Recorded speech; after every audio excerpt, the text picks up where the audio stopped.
A Nemzetgazdasági Minisztérium uniós forrásból 6 milliárd forintos pályázatot hirdet. Egyik célja, hogy új vállalkozásokat hozzanak létre már létező szervezetekben, emellett pedig új munkahelyeket teremtsenek. Simon Attila munkaerőpiacért felelős helyettes államtitkár elmondta, a pályázatnak nem lesz határideje, addig lehet rá jelentkezni, amíg a keretösszeg el nem fogy.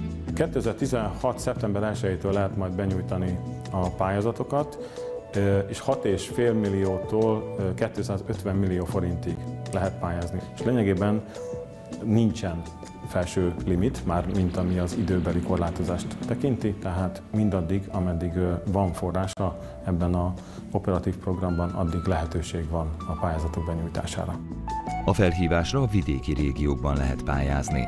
A Nemzetgazdasági Minisztérium a kis- és középvállalkozásnak minősülő non-profit szervezetek, alapítványok, egyesületek, szociális szövetkezetek és egyházi szervezetek jelentkezését várja.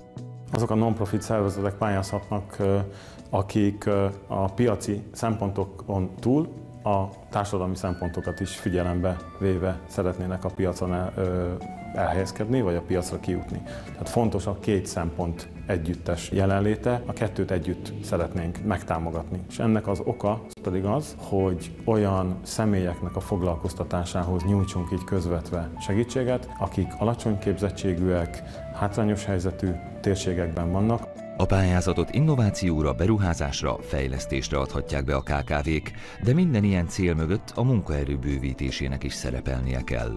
Ez azt jelenti, hogy legalább egy munkahelyet létre kell hoznia a pályázónak a megítélt összegből.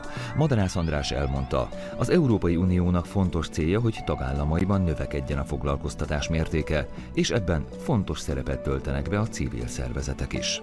Én magam is ismerek több ilyen szociális szövetkezetet, vagy non-profit formában működő gazdasági társaságot, amelynek nem elsődleges célja a profit termelés, illetve a minél nagyobb haszon szerzése, hanem mondjuk hátrányos helyzetű munkavállalók foglalkoztatása és az ő elhelyezkedésüknek a javítása.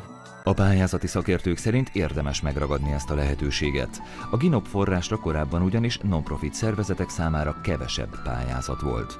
Az elmaradottabb régiók fejlesztésére szeretnék hasznosítani a forrást. Ezek a társaságok azért nehéz helyzetben vannak, és sokszor nehezen tudják finanszírozni a tevékenységeiket. A projekt keretében a szolgáltatásaikat bővíthetik, a termékpalettájukat bővíthetik, fejleszthetik ezek a szervezetek, és az ebből származó árbevételüket tudják visszaforgatni oly módon, hogy új munkahelyeket teremtenek. Akár szabadon álló területeket megmunkálnak ezek a szervezetek hátrányos helyzetű munkavállalók bevonásával, és az így előállított termékek tovább értékesítve szereznek forrást arra, hogy ezt a munkaerőt finanszírozni tudják, foglalkoztatni tudják. Madarász András felhívta a figyelmet arra, hogy a vállalkozás a pályázat során több bérköltséget is elszámolhat.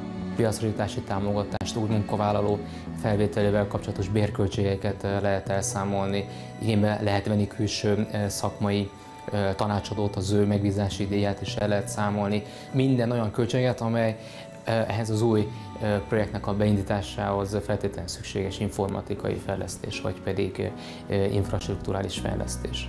Simon Attila helyettes államtitkár szerint a pályázók számától függ, hogy meddig lehet a felhívásra jelentkezni.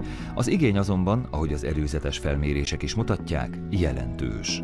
A kormány szeretné, ha a KKV-szektor bátran és sikeresen pályázna az uniós forrásokra, hogy az elnyert pályázatok révén megfelelő támogatást kaphasson a szektor.